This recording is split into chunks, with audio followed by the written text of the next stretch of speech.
చెప్పిన తర్వాత ప్రాచీన బర్హి ఆలోచించాడు, ఈ కథలో ఏంటుంది, ఏముంది, దేన్ని చెప్పాలనే ఉద్దేశం నారదునుకుంది. కథను మాత్రమే చెప్పాలనే ఆలోచన నారదుల వారిది కాదు. ఈ కథ ద్వారా ఓ సందేశాన్ని నాకు ఇవ్వాలనే భావన నారదుల్లో ఉంది. కానీ ఆ సందేశం ఏంటో నాకు అంతు పట్టడం లేదు, తెలుసుకోవడం చేత కావడం లేదు.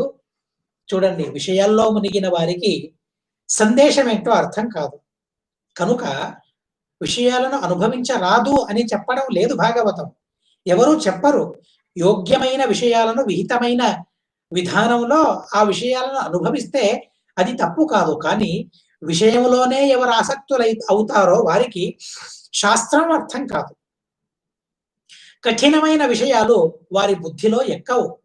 అసలు వారు ఆ విషయాన్ని ఆలోచించలేరు, అర్థం కూడా వారికి కాదు. అలాంటి పరిస్థితిలో ప్రాచీన బర్హి ఉన్నాడు, చాలా గొప్ప మేధావి. కానీ ఆ జన్మలో అలా వారికి జరిగింది, తనకు జరిగింది. తర్వాత ప్రాచీన బర్హి ప్రార్థిస్తూ ఉన్నాడు, భగవంస్తే వచోస్మాభి న సమ్యక్ అవగమ్యతే కవయస్తద్విజానంతి నవయం కర్మమోహిత.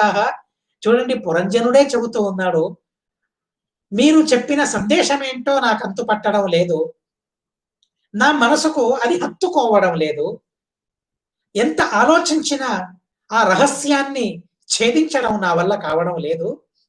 కనుక భగవన్ మహాస్వామి స్పష్టంగా ఆ సందేశాన్ని మీరందజేయాలని చెబుతూ ఉన్నారు. ఎందుకు అర్థం కావడం లేదు? ఎందుకు శాస్త్రార్థాలు అర్థం అవ్వవు, శాస్త్రార్థాలను మనం తెలుసుకోలేము అనే దానికి ప్రాచీన బర్హి చాలా అద్భుతమైన ఓ సమాధానాన్ని ఇచ్చాడు. మనం ఆలోచించాలి, ఇకనైనా కళ్ళు తెరుచుకోవాలి.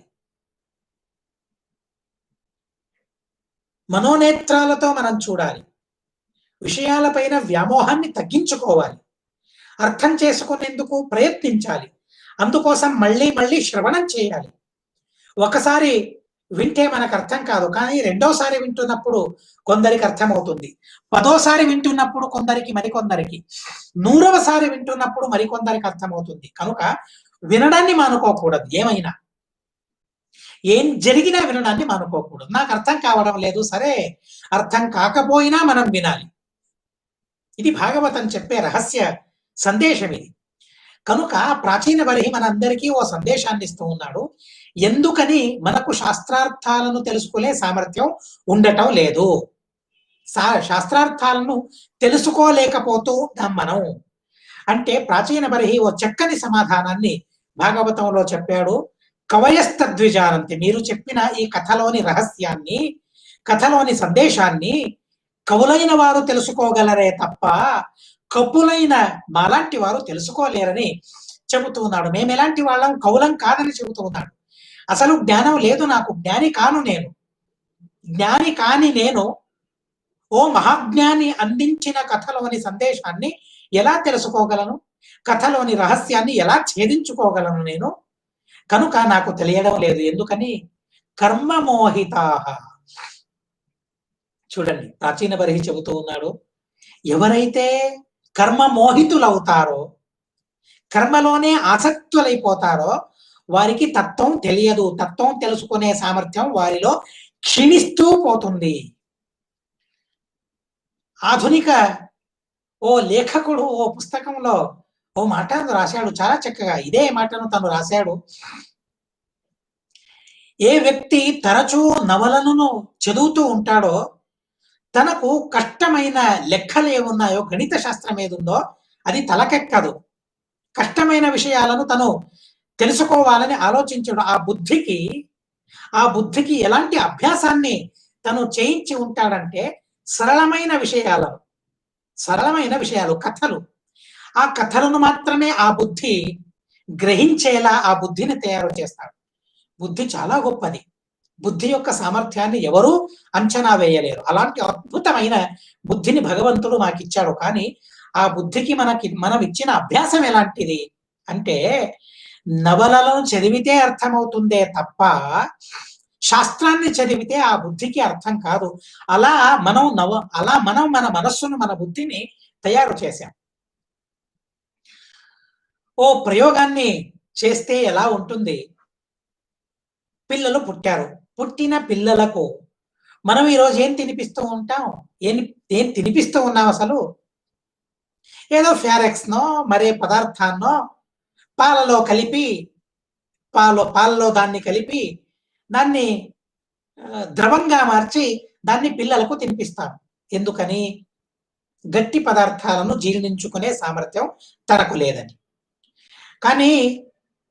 కానీ కాలం గడిచే కొద్దీ మనం ఏం చేస్తాం? ద్రవ పదార్థాన్ని మానుకుంటూ గట్టి పదార్థాన్ని తినిపించడాన్ని ప్రారంభిస్తాం. అందుకోసమే అన్నప్రాశనం అని మనం చేస్తాం. ఇన్ని రోజుల వరకు పాలు తాగాడు. పాలనే తాగితే తనకు శక్తి రాదు. ఎన్ని రోజులని పాలుంటాయి. కనుక గట్టి ఆహారం తనకు కావాలి. తన దేహం గట్టిగా మారాలంటే గట్టి ఆహారాన్ని తినిపించడం ప్రారంభిస్తాం. మొట్టమొదట అన్నం తినిపిస్తాం.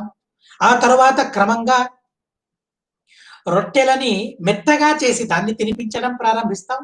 ఆ తరువాత గట్టి రొట్టెల్ని ఇవ్వడాన్ని ప్రారంభిస్తాం. ఇలా గట్టి పదార్థాలను తినే అభ్యాసం, సామర్థ్యం తనకు రావాలి. ఇలా క్రమంగా ఆహారంలో మార్పులు చేర్పులు చేస్తూ అన్నీ తినే విధంగా తనలో సామర్థ్యం రావాలి అని ఆలోచించి అలాంటి పదార్థాలను సమకూర్చుతూ వెళతాం మనం. ఎందుకని? అన్నీ తినే సామర్థ్యం తనకు రావాలి. గట్టి పదార్థాలను తిని జీర్ణించుకోవాలి. ద్రవ పదార్థాలను కూడా తిని జీర్ణించుకోవాలి. అసలు ద్రవ పదార్థాలు చాలా సులభంగా జీర్ణం అవుతాయి. కానీ గట్టి పదార్థాలే జీర్ణం అవ్వవు సులభంగా. అలాంటి గట్టి పదార్థాలను కూడా తిని జీర్ణించుకునే సామర్థ్యం తనలో రావాలని తల్లిదండ్రులు ఎలా ఆహారంలో మార్పులు చేర్పులు చేస్తారో అలా మనం మార్పులు చేర్పులు చేస్తూ ఉండాలి. నవలలను మాత్రమే చదవడం కాదు, భాగవతంలోని కథలను మాత్రమే వినడం కాదు.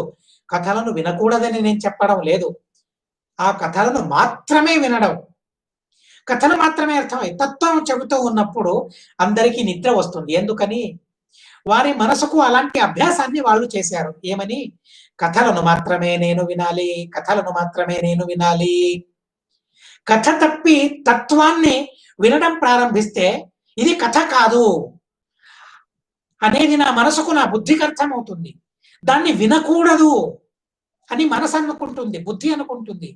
కనుక నిద్ర సహజంగా తనకు నిద్ర వస్తుంది.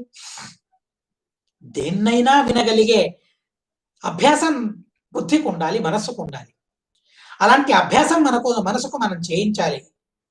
అలాంటప్పుడు కష్టమైన విషయాలను కూడా తెలుసుకునే సామర్థ్యం ఆ మనసుకు, బుద్ధికి కలగాలంటే అలాంటి విషయాలను కూడా తరచూ వింటూ ఉండాలి, నిరంతరం వింటూ ఉండాలి.